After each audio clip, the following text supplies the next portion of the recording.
ತಂತ್ರದ ಮುಂದೆ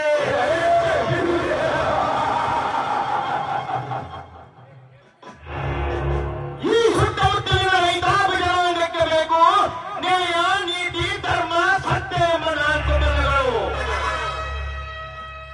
ಆದರೆ ಈ ನಾಡಗೌಡರಿಗೆ ಬೇಕಾಗಿರುವುದು ಅನ್ಯಾಯ, ಧರ್ಮ, ಸತ್ಯ, ನೀತಿ ಎಂಬ ನಾಲ್ಕು ಕರ್ಮದ ಪದಗಳು.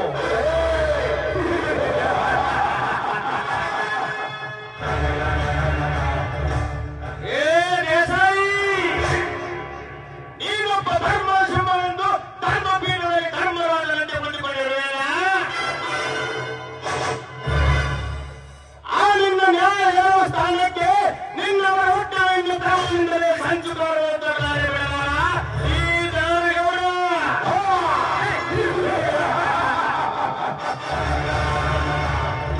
ಏ ದೇಸಾಯಿ, ನಾನು ಮಾಡುವ ಪ್ರತಿಯೊಂದು ಕೆಲಸಕ್ಕೆ ಆ ಕೀಳು ಜಾತಿ ಮಾಲೀಕರ ಸಿಂಧೂರನನ್ನು ನನ್ನ ಕೆಲಸಕ್ಕಾಗಿ ಪರಿಶೀಲಿಸುವುದಿಲ್ಲ. ಆ ಕೀಳು ಜಾತಿ ಮಾಲೀಕರ ಈ